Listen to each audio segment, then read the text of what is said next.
எல்லாருக்கும் வணக்கங்க. மரத்தில் பார்த்தீங்கன்னா, எங்கே பார்த்தாலும் மாம்பழம் வந்துட்டு அங்கங்கே நல்லா பழுத்துருக்குங்க. பழம் இருந்தாலும் ஒரு பக்கம் பூ பிஞ்சுன்னு சொல்லிட்டு இருந்துட்டு தான் இருக்குது. அதை நான் இன்னொரு நாளைக்கு காமிக்கிறேன். இப்போ என்ன ஒரு கொடுமைன்னு பார்த்தீங்கன்னா, எங்கே பார்த்தாலும் பழம் இருக்குங்க. நம்ம ஆசையை பறித்து ஒரு 4 பழம் எடுக்க முடியலங்க. நமக்கு முன்னாடி இருக்கிறவங்கெல்லாம் காலி பண்ணுறாங்க. எவ்வளோ கஷ்டமாக இருக்குது.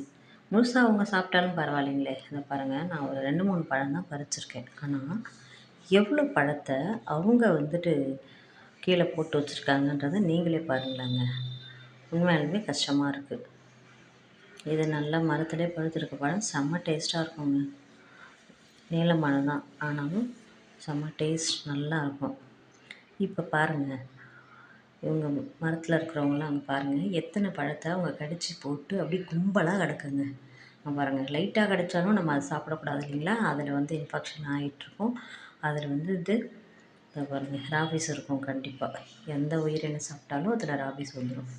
பாருங்கள், கிட்டத்தட்ட மாடியில் 15, 16, 17 பழம் கிட்ட வந்துட்டு நிறைய கிடக்குங்க. நான் வந்துட்டு அங்கங்கே, ஏன்னா செடிக்கு கேப்லலாம் போயிடுச்சு. பிடிச்ச லைக் பண்ணுங்கள், ஷேர் பண்ணாமல் மறக்காமல் சப்ஸ்கிரைப் பண்ணுங்கள்.